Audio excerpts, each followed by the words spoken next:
You're now listening to the Zod and Drea podcast.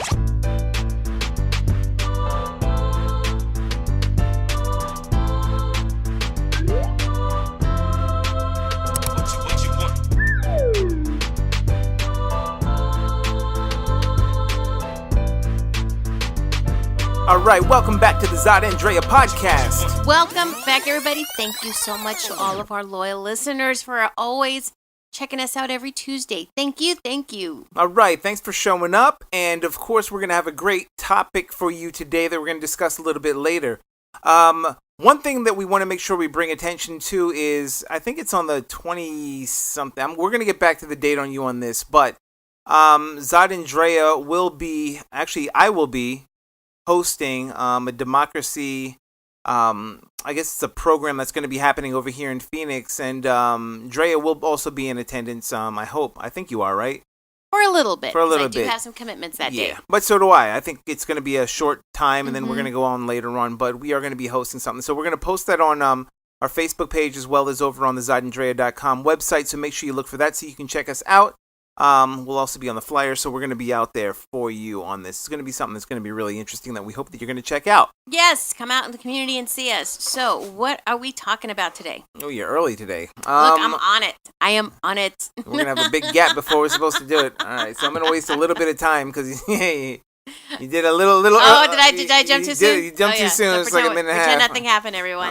Because anyway, well, let's just extend ourselves. So, one of the things that we're going to talk about is the Aretha Franklin funeral, and that's going to be in the entertainment section.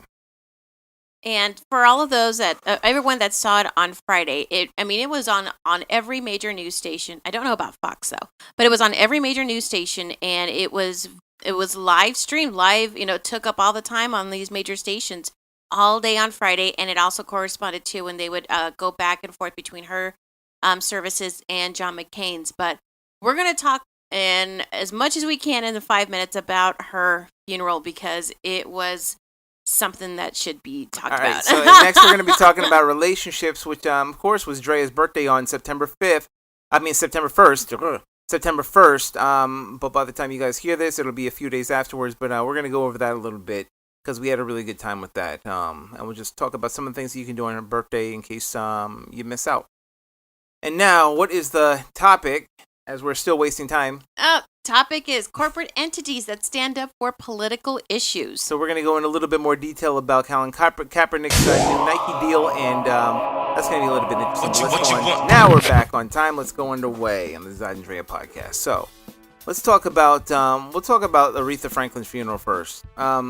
Anybody who has ever seen a funeral, if you've ever been to a black church, you already know you're going to be there for a while. Like, that's just how it is. That's how it is. They got bands, they got singers, they got damn near dancers, they got the preacher, they got to talk about whatever he's talking about all the time. They have, everything takes a longer time than, let's say, like the Catholic or, some Protestant or whatever, white people might do. But a Black Baptist church is going to go buck wild. So, of course, Aretha Franklin had passed away, and her funeral, which probably lasted like a week, finally ended up on this day at her real funeral, and several celebrities galore.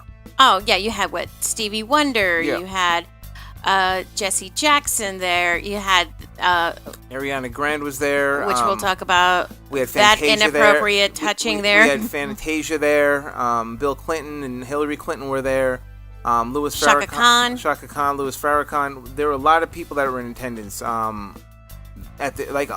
When you have that many people, okay, that are just, Tyler Perry, when you have that many celebrities and people that were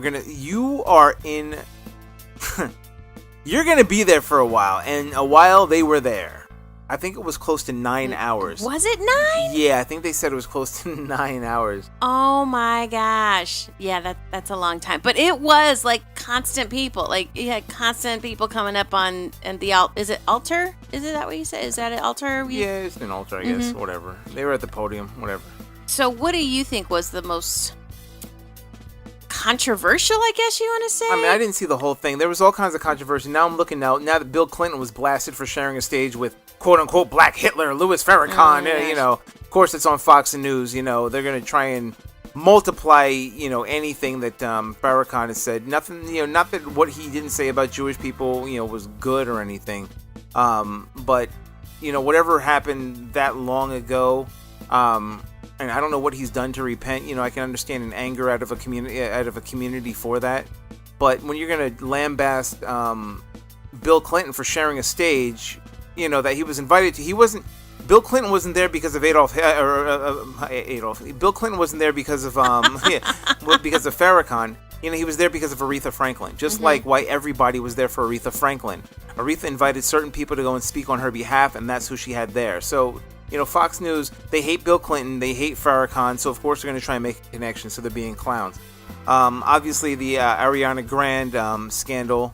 I don't even know if it's a scandal. It's almost like up to par with everything else in the religious sect. It's so much. And it was the pastor that was overseeing the entire funeral services. He inappropriately held her and his hand was pressing against her boob. She's a tiny girl, right? So this guy has no excuse on how to be appropriate with women of all sizes, because if he's a pastor of a mega church, your population there is going to range in all sizes. So he claims that he didn't mean to touch her inappropriately, but when you see the video, you see that she's trying to get away from him. And many of us women have been in that stupid situation before. And not only was he inappropriate with her with the way he touched her, but he also made fun of her name, comparing her to a Taco Bell menu. Yeah, it's stupid. I mean, that was my whole thing with him was, I don't know if he was meaning to touch her breast,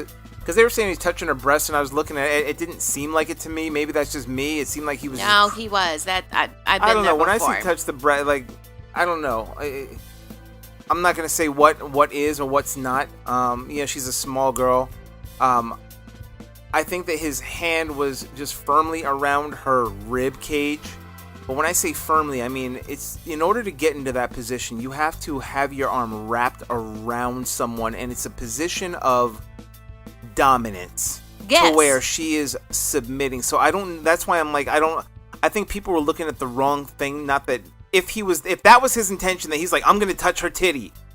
That's the one thing. I don't know if that's what that was. I think his intention was, I see this girl, she's cute, and this is my one shot, and I'm going to pull her. I think he was perverted, and he was pulling her way domineering. Too close. It was domination. That's what it was. It was a power position that these people in the clergy have. So I don't necessarily think it's where the whole thing where he's touching her breast. That's not even it. That from what I see, it's the fact that this guy's trying to overpower somebody using his position to make them feel a certain way. It's the whole rape culture. Right. I think people making it singular. I think that look, he's touching her. No, look at the whole picture. And I say yes and yes. Look at, because I've been in those situations with men before. I'm a short girl and I have breasts, and I've been in that situation where all of a sudden they're grabbing me and they are grazing their fingers against my breast. The only thing I have to say is you are way yes, bigger. My breasts are bigger. Please be careful what you say. My breasts are bigger than hers. No, but they are way bigger. Yeah, but still, when I see that picture, I've been in those situations, and that's what many women are saying. We've all, unfortunately, had to deal with a situation where he's the man of dominance is holding you, and no, but that's what I'm leave. saying. I'm not saying that he wasn't scummy. I'm saying he was. And that graze. And it might be the graze. I don't know if that was his intention. I don't know. We don't know what his That's intention the whole is. point. That's what I'm saying. People were saying, he's touching her breasts, and I don't know if that was his intention.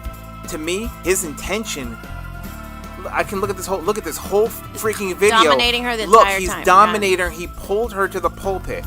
And look, she's trying to what's going on He's here? positioning What do her I do? in a position of power while she is trying to escape. See, I'm seeing this whole thing. I'm going to try and look at his thing anyway. We're going way past time and stuff. But that's my whole thing. I'm going to look at this thing and we'll come back to it. I'm going to look at it again, and maybe he did. Maybe there's something that I completely missed. But people in the clergy, this is why I don't go to church. I'm just saying that. I'm just saying, and I feel for Ariana Grande and anybody else, including you, who's been in that position, especially if you feel the fingers. If that's what it was, and the guy was feeling the fingers. But either way, he apologized. I think he needs to watch himself. He needs to watch himself, and the entire clergy needs to watch themselves. Anyway. Moving Reverend Jasper Williams Jr. Jasper Williams. No. I think he was the... He was the one that had the speech he that was went the out eulogy. The eulogy. He was the eulogy. That That's had the different guy. nothing to do with her. No, we're going like way over. Yeah. But man, we didn't even get to touch everything. Right. Anyway. Why don't we just stop? Anyway. Well, I mean, if you want, I'm good. good. We'll talk about your birthday soon. Yeah. We'll talk the about whole it. thing with that is, then we had this man talking about Black Lives Don't Matter. He was talking about single mothers.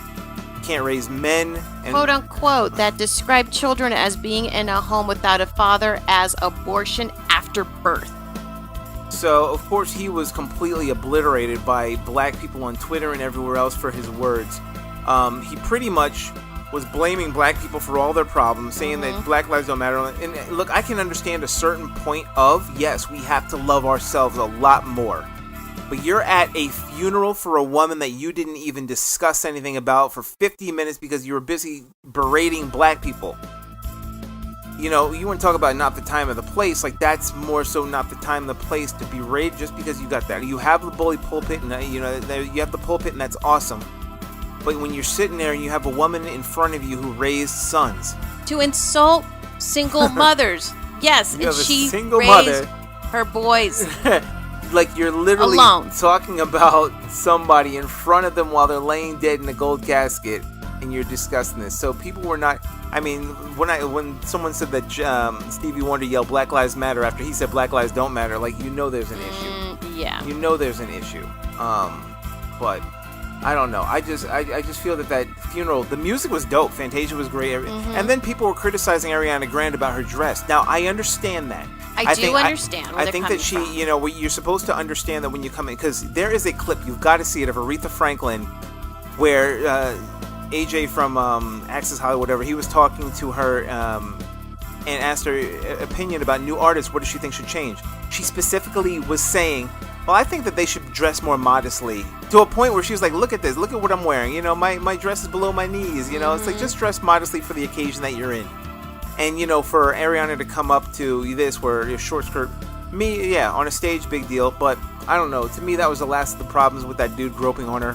Right. But that was, you know, I think that, and people were conflating the two, like, oh, well, he was groping on her because she was wearing that dress. I'm like, don't you dare make it a no. God, don't blame the victim. And of course, these were a bunch of men saying this about. I don't know. It's I got to look at his fingers because I don't doubt that his fingers were reaching up, but dude has a problem, and I bet that is not the first time. That is not the first time that he's touched a woman inappropriately or made her feel uncomfortable. And that was on TV. Anyway, we'll come back. Please listen carefully. Hey, what's up, everybody? I'm Zod. And I'm Drea. And we want you to check out the Zod and Drea podcast every Tuesday. Where can everybody find us at? You can always check us out on www.zodanddrea.com. Where else? You can always check us out also on Facebook at Zod and Drea. Instagram? Zod and Drea. Snapchat? Zod and Drea. YouTube? Zod and Drea. I see a pattern. I see a pattern.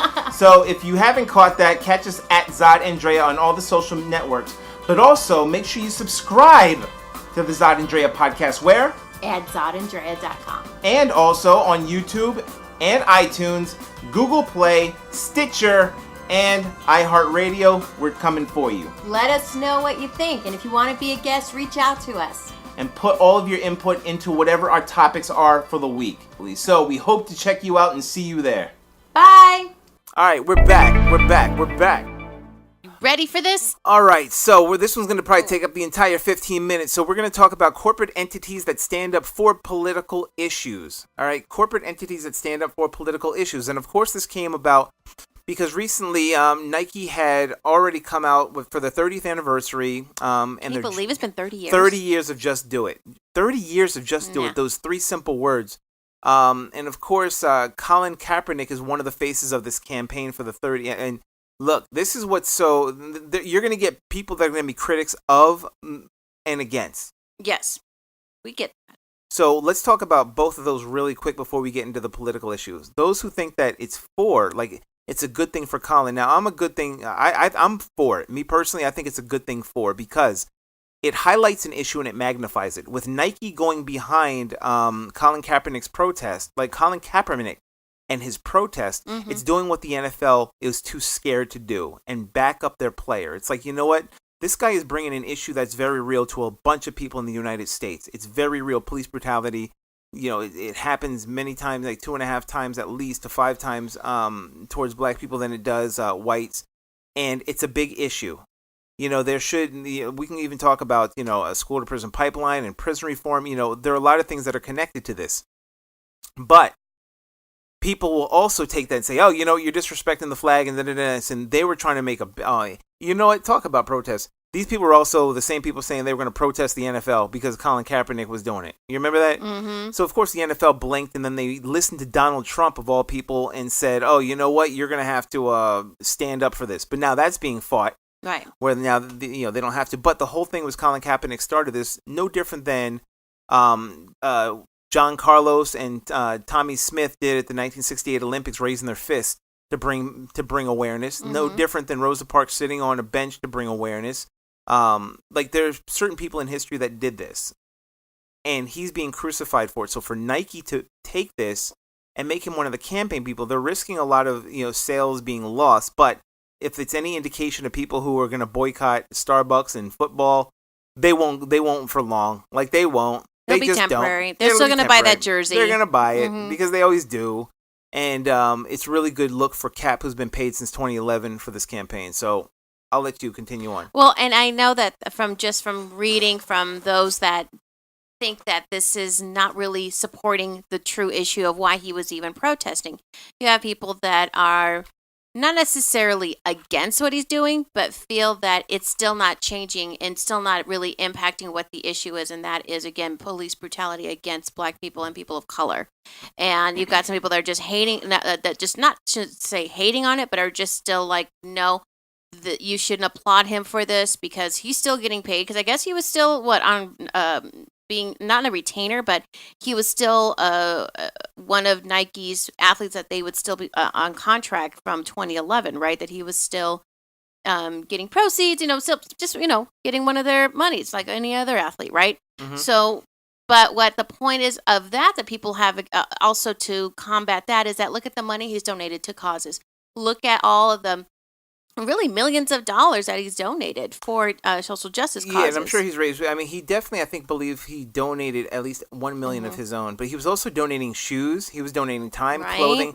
So he was doing a lot more than just sitting there kneeling. He was actually backing up a lot of his actions in order to back up the community. While other people who were bitching and complaining about his protest were doing absolutely nothing except making it all about themselves. So, in other words, when you see somebody protesting, you shouldn't say, hey, you know what? I'm going to make this about me.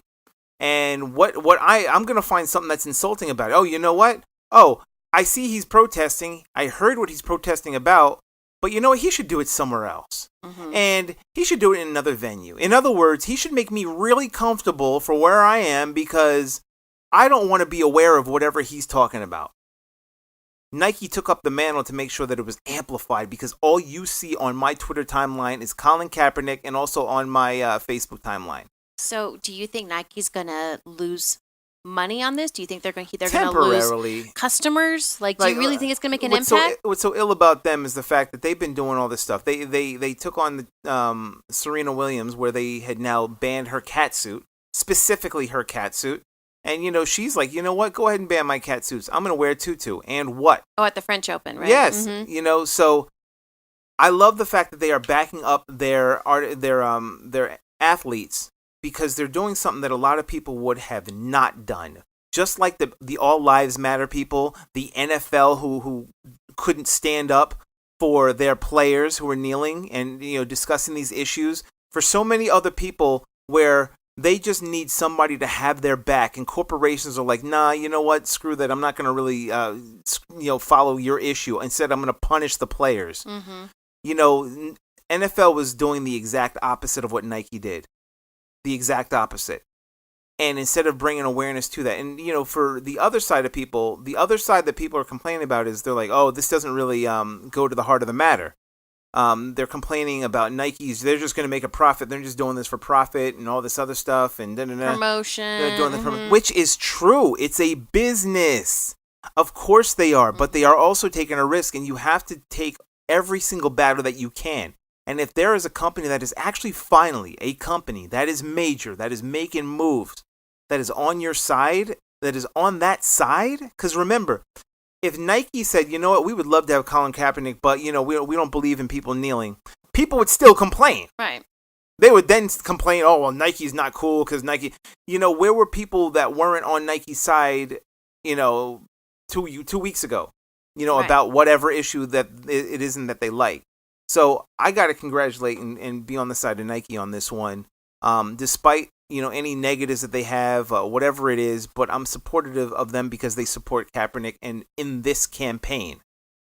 Just to be clear, I don't know if they're still doing sweatshops and all this other stuff. Yeah, we'll talk a little bit maybe another time about the child labor laws and stuff like that. I don't know if they're doing that, but they're taking on a mantle of something that is highlighting a critical issue in the black community that Kaepernick was not hired and he was banned from the NFL, blacklisted from the NFL for.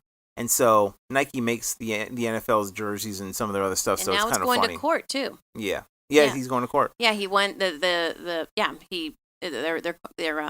in court's going to be progressing forward, so that's going to be interesting to follow and see. So why don't you talk about some of these other corporate entities that have done things? Well, there's some. So if you talk about when you were talking about how especially social media has now has this platform now when it comes to where people can share and post about their experiences for everything now. How this restaurant was, how I was treated at the airport, how, pretty much everything and anything a consumer wants to vent about, they can do it on social media. So when it comes to now for boycotts, there is I've been noticing a lot more trending, if you will, of boycotting certain restaurants. Like say, for instance, just lately you had In-N-Out. In-N-Out, some of their shareholders were found to have contributed over $100,000 to the California GOP, to the California GOP, right, to do whatever they wanted to do, right? So a lot of people were like, wait a second, I don't want to go to In-N-Out in California and pay for my burger and have them use that money, the shareholders' money that they get from a percentage of your sales, to be used then for their political issues. So there was now a big trend of boycotting, In-N-Out. And then it was all of a sudden then a few Republican congressmen were saying, hey, In-N-Out, if you're going to leave California, come over here then instead. We'll support you because we're Republican and we will definitely support you. Yeah. So you've got that trending. And if you look into even with Starbucks, when in April, was it April? I think the incident happened where it was in Philadelphia where their racist employee called the cops on two black men that were having a meeting in the cafe. And we know everywhere in Starbucks, you can just sit down and people have meetings there all the time, right? So when that was filmed, big boycott protest was going on. I mean, there were protests at the Philly location, at other Starbucks locations where people were upset and wanted change to happen. So immediately Starbucks, responded to that pressure. And not only, I think that same day, I think that employee was fired. And then they had a day where they shut down all the Starbucks across the country for half a day to do pretty much training for their employees to learn how to deal with people of color and diversity, right? It was a sad thing to do, but they did it. And that just goes to show you how when social media went nuts, how the pressure from the consumers can really change an organization. But also with Starbucks, people who create issues.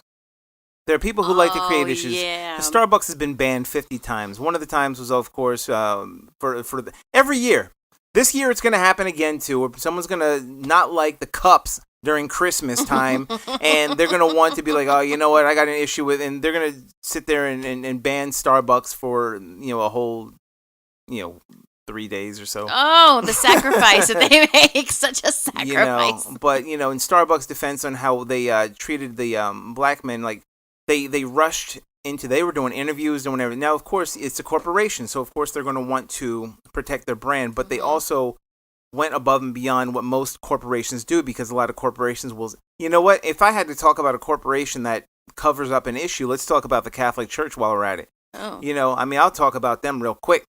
It's like the Catholic Church has been what they've been covering up. I think 1,000 cases that they came upon. and someone had posted something saying 26 years ago, someone else had brought up the issue of the Catholic Church molesting kids and abusing kids, and they crucified her for it. Sinead O'Connor. Right, when she ripped a photo of the Pope. And she said it wasn't the Pope that she was angry at, it's what he stood for in the institution. But, you know, just like that institution did not take upon, they could have easily taken upon the mantle to say, hey, you know what, this is a bad thing.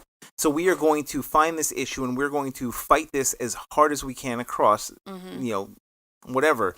And that corporation, if you want to call it that, I mean, they make money.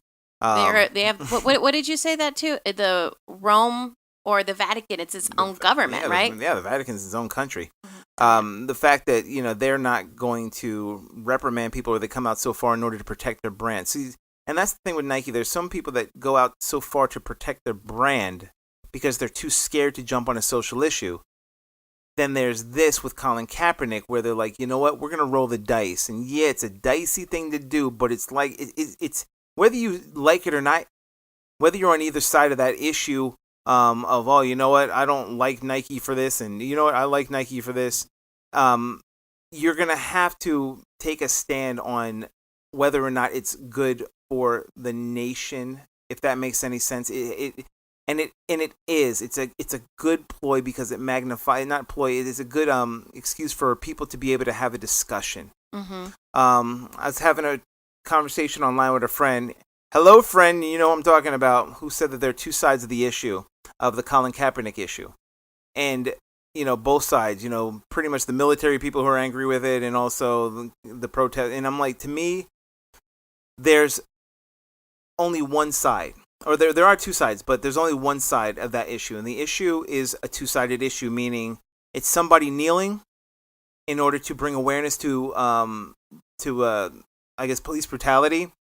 And the police brutality. So that's it. It's like I'm kneeling because of this issue. That's where it starts and stops. Right. Anybody else who creates or looks at something else, so they go ahead and they look at it like, you know what, this is about the troops. You manufactured that. You created that. That did not exist. That was not what it's about. You made that up. Right. So you created a side. You created a side. So that side doesn't exist. No, that's not the side. That's something you manufactured. You actually created a whole brand new issue that doesn't count. Nike's not addressing that issue. They're addressing the issue of police brutality by having Colin Kaepernick there. They're not talking about the military. They're not talking about any of that. It's about somebody who loses anything to stand for something. And, you know, that's a company that stood for something. Starbucks. They also got crap they got crap. Right. For having that day off or whatever. First of all the coffee drink, oh, you racism, shut up. You know, it was something that was necessary. Sensitivity training, that's what it's called. Sensitivity training. Well, and think about it too. You've got another major organization, NRA, right? They are not budging when it comes to their devotion to supporting then gun rights and the Second Amendment, right?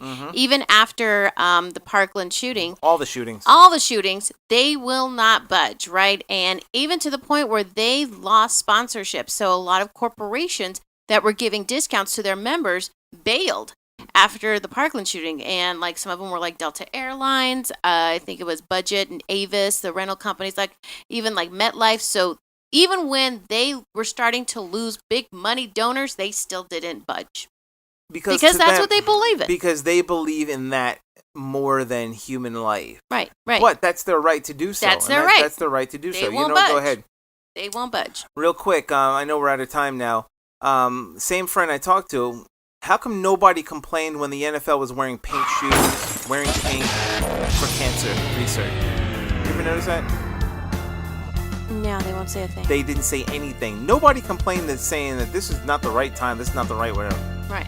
Funny. Anyway, I want to retract something also. I went and looked at the video of Ariana Grande and Now This. Shout out to Now This, because what they did was they magnified the video to really show this man's hands, because I didn't really look at the videos hard.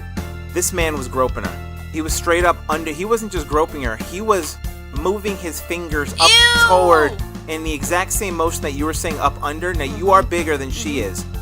He got enough space to where you got to see it. Yeah. No, you're wrong, Ellis. I think it's Reverend Ellis. You were doing that and you were moving the digits. You knew damn well what you were doing. He was moving his digits to feel her. So he knew what he was doing. So my apologies for anything that I said earlier that might have upset people. Anyway, check us out, ZodandDrea.com, at ZodandDrea everywhere, all right? Bye.